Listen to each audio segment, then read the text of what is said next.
iloko bazalwane ibhaden enginayo nje kulo nyaka to ground people, to ensure that everyone unobudlelwane personal, and to do that apostoli, we have to make sure that we create a platform, an environment that is conducive for people to grow, that is conducive for people to have their own relationship with God. Amen. So 2023, people shall be grounded in Christ. Ngifuna bazalwane kafushane nje before ngingene ezweni namhlanje kunama into nje engifuna ukuyishare naye, biblical view of church membership, because abazalwane banele ukuthi when you are a member of the church, you are entitled, you are coming to receive sermons, receive the word, receive. That is not the biblical view of e-church membership. E-church membership is about giving instead of receiving. It's about giving your all. It's about giving your time, your everything, instead of receiving. Church membership is about serving instead of being served. I'm serving. And now you are serving God. So it's about serving other than being served. So it becomes our responsibility. Where can I serve? Where can I serve? How now we are going to the where can I serve? Where can I serve? Where can I serve? So that is what we were here for. And the church membership is about the responsibilities instead of rights. Amen. It's about responsibilities, it's about taking responsibilities, not rights. It's about sacrifices instead of entitlements. When you are a member of this house, you must do sacrifices. Inconveniences must be your life. Instead of thinking that I'm entitled. He's a pastor, he must preach. He's a man of God. They are called, not us, not me. It's about being sacrificial instead of being entitled. Amen. Hallelujah. So membership means we are all necessary part of the whole body. We are all necessary. So isandla sine responsibility yaso. Mhlawumbe mina ngayisandla ukuze ngikwazi ukuthatha ngidinga unyaka. Mangidinga isitulo lapha emuva ngidinga unyawo oluwena. Omunye uyihlo lokubona. So awucabanga mangathi umzimba unamaphatha afanayo. Ngeke kulunge bazalwane ngabe monster thing. So we are all necessary parts of the whole. Membership means we are different, but we still work together. Amen. We all have a role to play. That is why some are hands, some are ears, so there's one question that I want you to ask yourself. How can I best serve my church? How can I best serve my church? I want us to say the pledge of I'm part of FPC. I'm a member of the body. I must be a functioning member. I will give. I will serve. I will minister. I will evangelize. I will study. I will seek to be a blessing to others. Praise God. Father, we give you praise and honor, excelling. This is the day that you have made. We rejoice and be glad in it. Speak to us, Lord. Silalele. Give you all the glory, give you praise. In Jesus' name, amen. 25 minutes, I believe, will be enough for me. It's now 11 o'clock. Let's put my Bible to 1 Corinthians chapter 3, verse 10 and 11. 1 Corinthians chapter number 3. 1 Corinthians chapter number 3, verses number 10 and 11.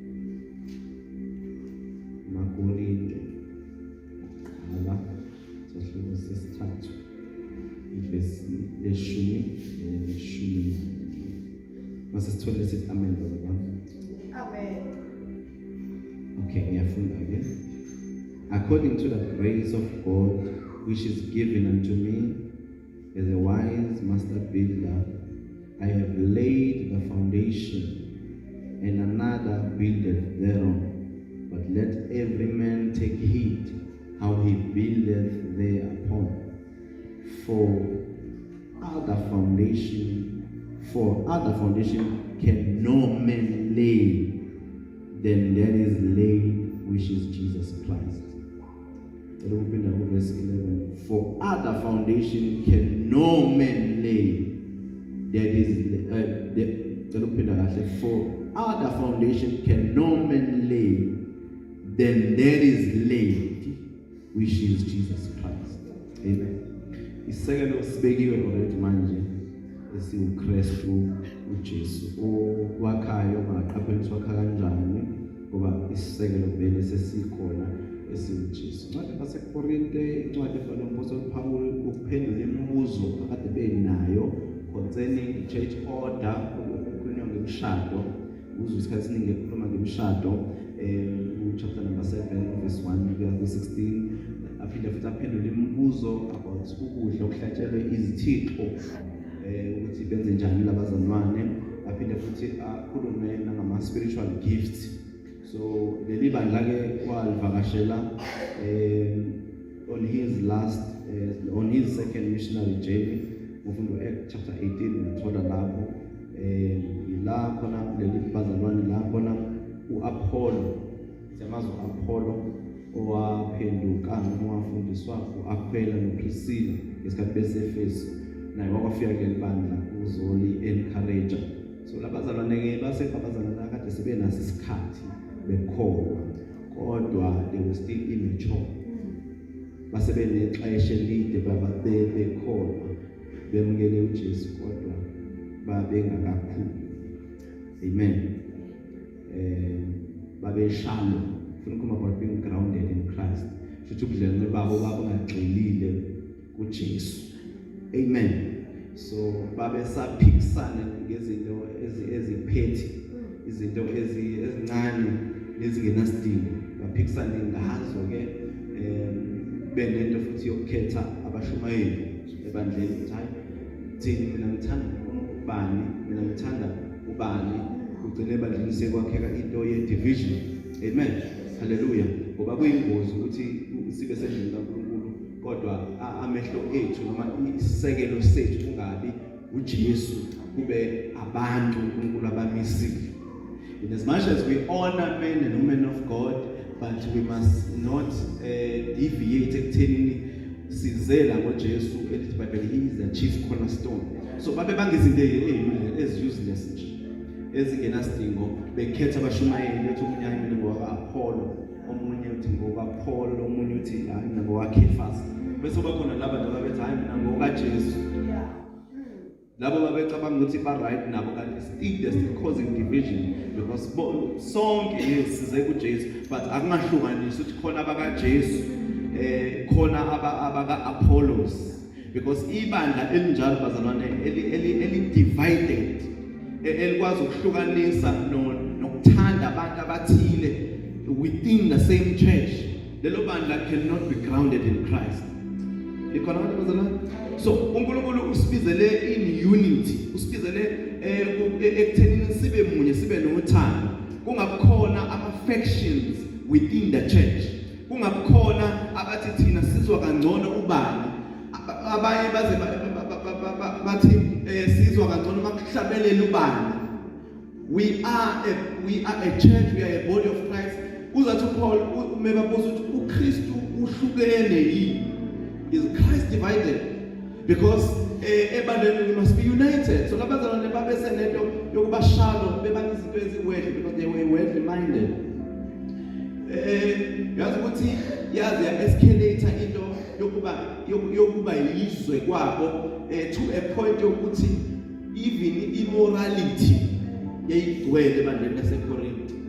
There is this boy owalala nonkosikazi kabakwakhe, uma wakhe lo. Yabona indlela ububa bugcwele ngayo kuleli bandla. Uthi uphona ngizwile ukuthi khona owenze leyo nto. uthi lo onjalo awungathi bengiqala ukuzwa ukuthiwa umuntu ekuthiwa akaxoshwe ebandleni uthi mkhipheni phakathi kwenu onjalo. Uthi ningagcini ngokumkhipha nimnikele uSathane. Uthi kodwa nezisho ukuthi umphefumulo wakhe uyasinda. Kodwa akanikele kuSathane kusho ama-consequences akhe. Ngoba bazalwane uNkulunkulu uyasixolela but we still have to suffer consequences. Uthi Paul, yes yena fanele agcine efikile ezulwini but he must suffer consequences. Hallelujah. So we are born in disorder that was in this church. Hallelujah. So the they were expected to be grown by now, but they were still immature. Uthi Paul yazi ukuthi ukukholwa kwenu ukuthi nisadinga ubisi. Kodwa mangibani iminyaka afanele besenidla inyama. Manje ngikwazi ukunika inyama ngoba amazinga ninawo izonibinda. So kufanele ke manje lokho niphuzisa ubisi noma senibadala because anifuna ukukhula. Because ubisi is for abazalwane abasanda kufika. It's basic, it's entry level teachings. Akhuluma ngalo uHebrews 5 verse 12. Kufanele seningothisha senifundisa abanye but still nisafuna ukuthi nani nifundiswe. Bazalwane uNkulunkulu usilindele ukuthi sikhule. 2023 we are growing. 2023 we shall be grounded. 2023 izinto ebekade sime kuzo ngo2022 siyakhula kuzo. Hallelujah. Hallelujah. Labazalwane babesadinga ubisi. La kufanele besebenzisa khona inyama kodwa basadinga ubisi. Hallelujah. U1 Peter chapter 2 verse 22 uthi Peter nilangazelela ubisi lakomoya njengabantwana. Uyabona ukuthi ubisi is for the children. Uma sifika enkosini bazalwane sifika njengoba sinjalo. Kodwa we are expected to sikhule. Hallelujah. Ingakho ngithema ngiqala ngathi 2023 you must make sure that you grow your own personal relationship with God. Uthi Paul, uthi Peter njengabantwanyana abancane langazelana ubisi lakomoya. So kusho ukuthi mase bengasebona abantwana sekufanele phela manje bangabongisana ubisi. Hallelujah. uPaul ku chapters number 1 is pleading with abazalwane uthi umthandazo wami ngiyanincenga ngobele beNkosi that you speak the same thing. Yabo he's speaking to a divided church because bakhuluma omunye ukhuluma ubheke udonsa ne-affection yakho kushona le omunye baplana ngala ukuthi hayi uApollo is eloquent, uApollo uhlakaniphile, uApollo yena esimzwayo baphume nabo babhekele uthi kuPaul ngizwile ukuthi lapho nina senokuhlukana but umthandazo wami lethe ngicela kini speak the same thing, speak unity, speak love, speak the same vision, speak the same language. Uma kwakhiwa yakha nonke, uma kunikelwa nikela nonke. Hallelujah.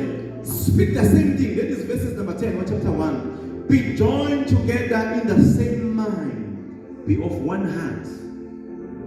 That is the church that Jesus had a vision of. A church that is speak the same thing. A church that is joined together in the same mind. Hallelujah. So there was no culture of unity. There was no culture of love. They were choosing people. Even abazalwane, they had groups.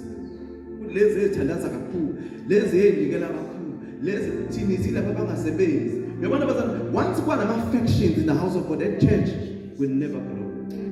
But we must be of one heart. Uthi kaNkulunkulu ayenzayo ukusebenzisa lezi zinto eziyibula to put to shame the wise.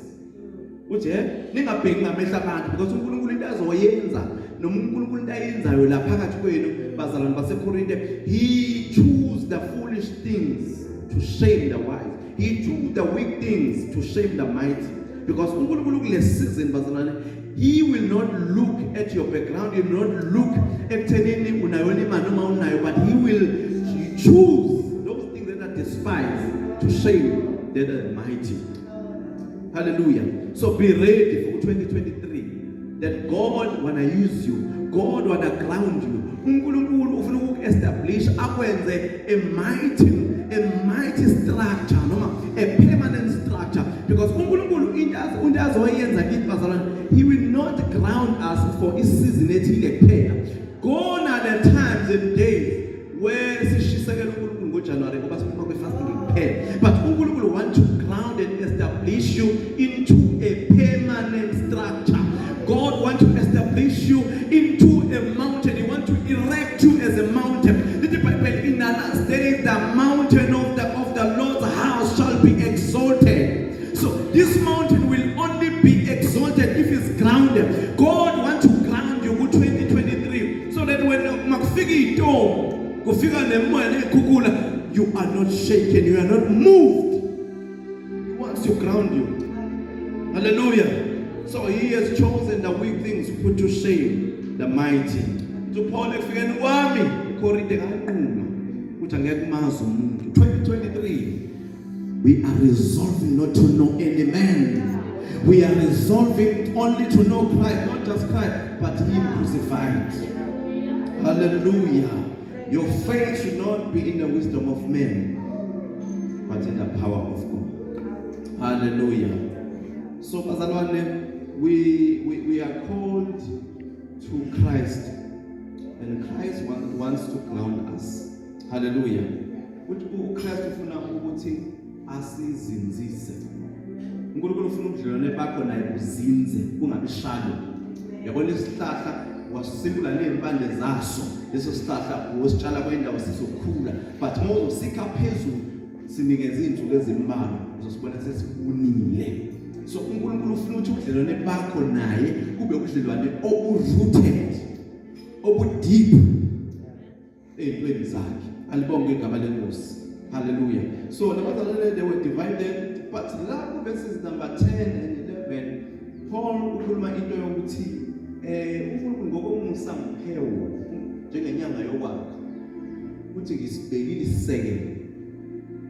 So wonke umuntu ozokwakha makaqaphele ukuthi wakha kanjani lesi sisekelo. Isisekelo sesibekiwe bazalwane uJesu Kristu. So ukwakha kwethu njengoba thina lize lithi la ngento lithi thina we are a building, we are God's building. So we are a building that eyakhelwe phezu kaKristu njengesisekelo. So yonke into esiyakhayo phezu kwale foundation that has already been there, fanele sibe careful ukuthi yakheka kanjani, yakhekwa phezu kwaso lesisekelo, singabeki esinye. Ukusho ukuthi yonke into esizoyenza 2023 sizoyenza under this foundation which is Jesus Christ. Be careful ukuthi whatever that we are building with your life, it is founded yini kuKristu Jesu. uJesu isisekelo sayo yini. Hallelujah. Bazalwane, let me ask you this question. Uma ufika isikhathi lakho na ulibwa khona, lesikhathi lakho uphelelwa amandla, lesikhathi lakho izinto zakho zingahambi kahle, mhlawumbe uyagula, yini le ekunikeza comfort? What is it that gives you comfort in the time of your testing, in a time of turmoil, in a time of your suffering, in a time of your sickness or of izinto? What is it that gives you comfort? If Jesus Christ is not that thing, angimbizi ngento, but uma engeyona into ekwenza ukuthi ube nokududuzeka sekwenzeke konke, he is not your foundation. Cela uphinda bazalwane. Uma uJesu entweni zonke ozenzayo, entweni zonke oyiqalayo, nasentweni zonke othi mawungena kuzo izimo, la ududuzeka khona, uma ngena uJesu futhi akasona isisekelo sempilo yakho. Uthi uPaul nginikeza indlela yokwenza ukuthi how you must build. You must build upon this foundation which is Jesus Christ. Hallelujah. The other foundation are not permitted. Akuvumelekile ukuthi noma into yakhayo, umshado wakho wakhele lesi sisekelo. I-career yakho yakhele lesi sisekelo. Ikhaya lakho lakhele lesi sisekelo. Yonke into ozoyenza 2023 yakhele phezu kwesisekelo siuJesu. Uthi akukhona obeke esinye isisekelo ngoba sesibekiwe already. Kushuthi it's a trespass, icala ukuthi wakhele into zakho ungazakheli uJesu, because Jesus will not be part of whatever that you are building without him. Hallelujah. We are God's building. We are God's building. We are the temple of the Lord. We do not live the way we think it is right. Nikhona bazalwane, asiphili ngendlela esicabanga ukuthi iyona efanele. Because uNkulunkulu usinikeze indlela yokuphila. I-foundation uJesu. Noma yini ozoyenza 2023, check i-foundation yakho. Ukuthi ngabe uJesu oyi-foundation. Hallelujah. Our survival depends upon the foundation. Leli holo njengoba limi ngenxa yesisekelo. Ukuba linaso isisekelo ngabalimi. So i-survival yalo ime not ngenxa ye-roof, but ime incike ekuthenini phansi lishone kangakanani leli building bazalwane. So i-foundation, i-survival yethu idepende ekuthenini i-foundation yethu is-strong kangakanani. Hallelujah. Nikhona bazalwane. So our survival depends upon the foundation which is Christ. So ukuphila kwethu kuncike kuChrist. Once asusa uJesu entweni empilweni zethu, leyo nto bazalwane is useless. Leyo nto ngeke izikwazi ukuma. So khona uJesu wenza isibonelo ngendoda kuMatthew chapter 4 verses 26. Verses 24. Sorry, Matthew chapter 7 verses 24 to 27. Ukhuluma ngendoda yakhe indlu yayo yakhele edwaleni. So this is a person who lives by the standards of the word of God. This is a person who hear and do the word of God. So uthike leyo ndoda enjalo ihlakaniphile because indlu yayo iyakhele esisekelweni esiqinile. Iyakhele esisekelweni esinjani esi-strong. So this person uJesu akhuluma ngaye is not shaken or moved. Uma kufika ivunguvungu, uma kufika inkinga, uma kufika ukuhlushwa nokuhlumezeka, he is able to stand the test of time. Bazalwane, i-foundation esakhelwe kuyo ayichazi ukuthi ngeke zifike izinto ezoyinyakazisa. Ukuba kuJesu akusho ukuthi ngeke sadlule enkingeni. Ukuba kuJesu akusho ukuthi ngeke salingwa. Ukuba kuJesu akusho ukuthi ngeke saswela. Ukuba kuJesu akusho ukuthi ngeke sasagula. But kusho ukuthi mhlazane ifika zonke lezi zinto si-grounded kangakanani. How grounded are you in Christ? How grounded are you in God, in your relationship with God? Uzinze wagxila kangakanani? Uthi uMaphostoli Paul, be rooted and be grounded in Christ. Uthi njengoba senimamukela uJesu, hambani kuye nigxilile niqinile. Because umuntu ozoma 2023, umuntu onobudlelwane obumbandile, umuntu ozimpande zakhe zijulile emhlabathini. Indlu engenaso isisekelo iyawa. Noma kuthiwa inkulu kangakanani. Noma kuthiwa noma unganama-plans amakhulu kangakanani, noma ungafuna ukwenza achieve into enkulu kangakanani 2023, uma uJesu engasona isisekelo salezo zinto, it is null and void. It is null and void. So Christ is our foundation. Our life shall be built upon the rock, which is Christ. Jesus is the rock. So when we build our families, we build them according on top of this foundation, which is Jesus, the Christ. Storms and winds will come, but the foundation will not crack. Zizofika izimo zokubuza ukuthi ungubongaki, but the foundation will not crack. Inesqinisile akusikona ukuthi konke kuhamba kahle, kodwa inesqinisile isekelo esakhelwe kuso. Isekelo esakhelwe kuso asintengantenge. Isekelo isimndeni yethu ingamelana nathi. But once our foundation is Christ and strong enough, we are able to stand. We are able to stand. Jesu itshele ngumbi lithi iBhayibheli nakhiwe phezu kwesisekelo sabapostoli nabaprofeti bese uthi uJesu Kristu eyinhloko noma eyitshe lenkulu. Jesus is a chief cornerstone. He is a cornerstone. Our preaching is useless without Jesus. Hallelujah. Hallelujah. Ayikho into esingayenza iphumelele ngaphandle kaJesu. Uyisisekelo sempilo yakho. Make him your foundation. Jesus is the message we preach. Without the resurrection of Jesus Christ, our faith is worthless. So it is impossible to be anything out of Christ. Can I say that again, but it will not stand for a long time. It will not stand for a long time. Noma yini ofuna ukuyakha ngo 2023 mhlawumbe ufuna ukwakha umndeni wakho, ufuna ukubuyisa umndeni wakho. Umndeni wakho ubuyise isisekelo sawo makho uJesu. Mhlawumbe ufuna ukufunda, mhlawumbe ufuna umsebenzi, mhlawumbe ufuna uqala ibhizinisi, mhlawumbe ufuna ukwenza anything, mhlawumbe unama plans amakhulu esingawazi. But once wakha ngaphandle kaJesu engesona i-foundation. Because i-foundation zokutshela ukuthi yini umsebenzi we-foundation. uJesu i-foundation supports the whole building. Kusho ukuthi whatever you are building, uma uJesu engeyona ingxenye yayo, that thing is not supported, it can fall anytime. Can fall anytime. Hallelujah. Alibonge igama lenkosi. Into engenasisekelo iyashabalala. Give it time. Namkhumbula lo baba lo uGamaliel ngesikhathi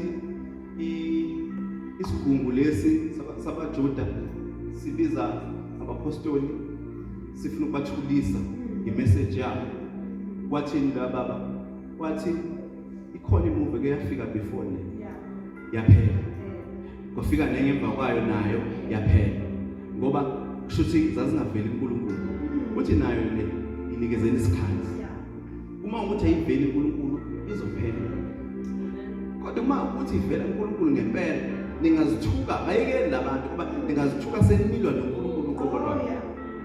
Because bazalwane, noma yini ozoyaka 2023, yenza sure ukuthi uJesu uyingxenye yayo.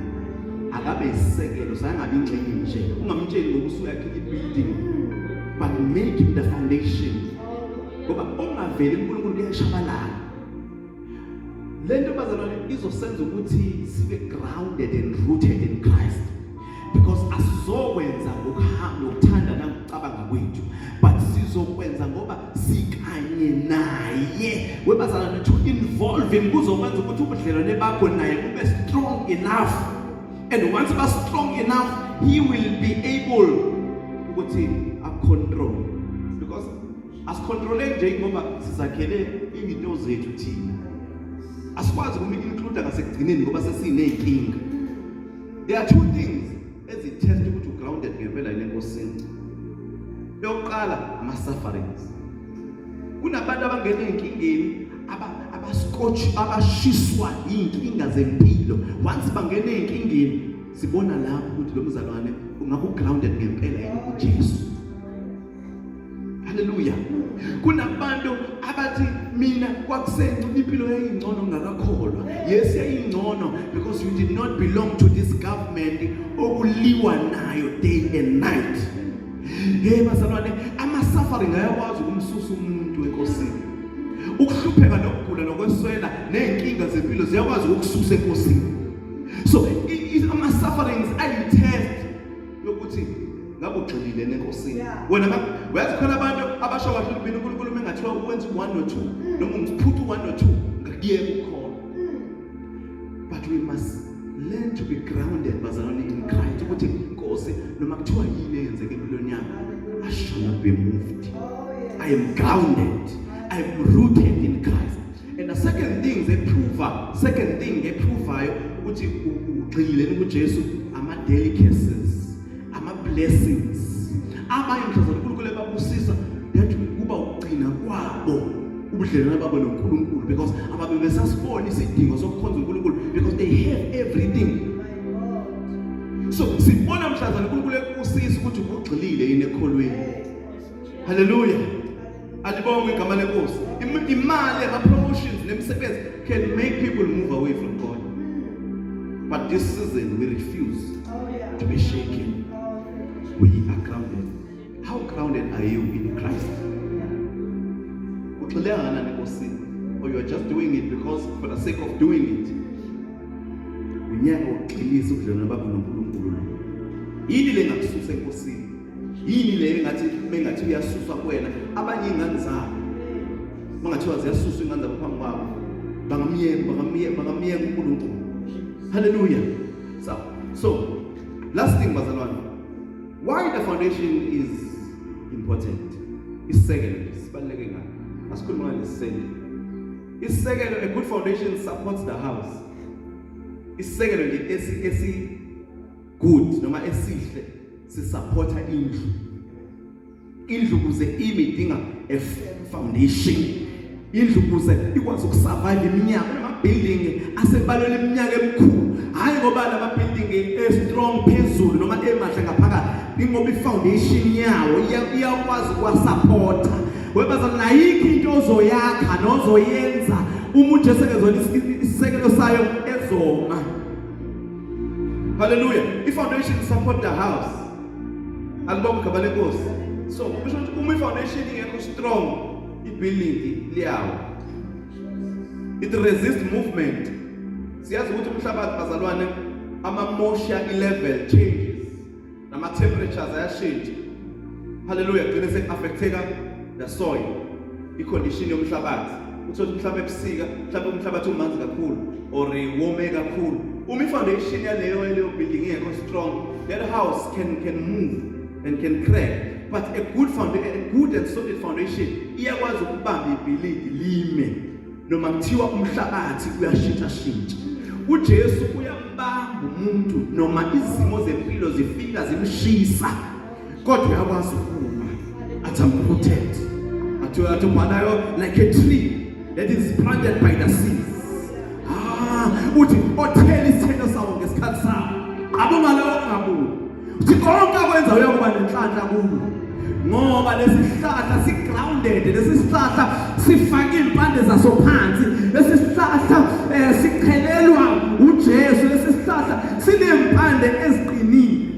2023 we shall be grounded in Christ. 2023 sizoqinisa ubudlelwane bethu noNkulunkulu. 2023 asophila nomkanjani. 2023 sizohamba umesaba uNkulunkulu because siyazi ukuthi i-foundation ehamba kuyo webazala i-building engayihloniphi i-foundation noma engamaintainwa can easily fall. Noma kuthiwa i-foundation is strong kangakanani. Lithi iBhayibheli we are the temple of the Lord. We must take care of this temple. We must feed this temple. Ngoba ukufeeda kwethu this building that we are kuzokwenza ukuthi even the foundation esakhelwe kuyo inganyakazi. Ikwazi ukusupporta.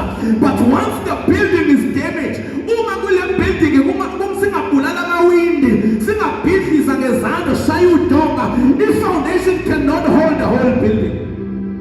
Kodwa kusela isekelo kuphela nendonga. Ngoba umzalwane ongayisupport i-building ayiyo ngomthandazo, ongayisupport i-building ayiyo ngokuhlanganyela nangokunikela cannot stand the test of times. Because the foundation is sure. The foundation is firm. To Isaiah 28 verses number 16. Therefore, that's what the Lord says. Behold, I lay in Zion a foundation, a sure foundation, a tried stone. Bheka eSiyoni ngimisile itshe labayisisekelo, not just a stone but a tried stone, a precious cornerstone, a sure foundation. Whoever believes will not act hastily. Whoever believes in this stone will not be moved. How rooted are you in Christ? How rooted are you in the Ghost? Number 2023 sisazoqhubeka sikhonza uNkulunkulu haphazandle, sisazoqhubeka sikhonza uNkulunkulu ngendlela esithanda ngayo, size masithanda ukuza, singeze masingathanda ukuza, siphile kahle masithanda ukuphila kahle, singaphili kahle masingathanda ukuphila kahle. How grounded are you in Christ? Is your life of prayer shows that the foundation that you are built upon is Christ? Hallelujah. I want us to pray. I want us to pray. Let it be your prayer that Lord, ground me. You won't be grounded if you are not teachable. You're not going to be grounded if you don't honor the vessel that God is using. You cannot be grounded. Bazalwane, uthi Paul where Timothy mamenzeka ngidelaya. Wakwenzeka ngidelaya ngafiki. Uthi teach them that there is a prescribed way to behave in the house of God. There is a way. We don't behave anyhow. Ukuze ugxile enkosini musa ukuyiphatha noma kanjani. Ukuze ugxile enkosini, musa ukwenza noma kanjani. Uma kuthandazwa endlini thandaza, uma kudunyiswa dumisa. Vula inhliziyo yakho, open your heart to receive. Uma ususekhaya, study the word of God. That's the only way to be grounded. Be sacrificial in this season. Ukuze uNkulunkulu agcilise ubudlelwano bakho naye. Ufuna abantu bazozidela. Cela simeke nyawo.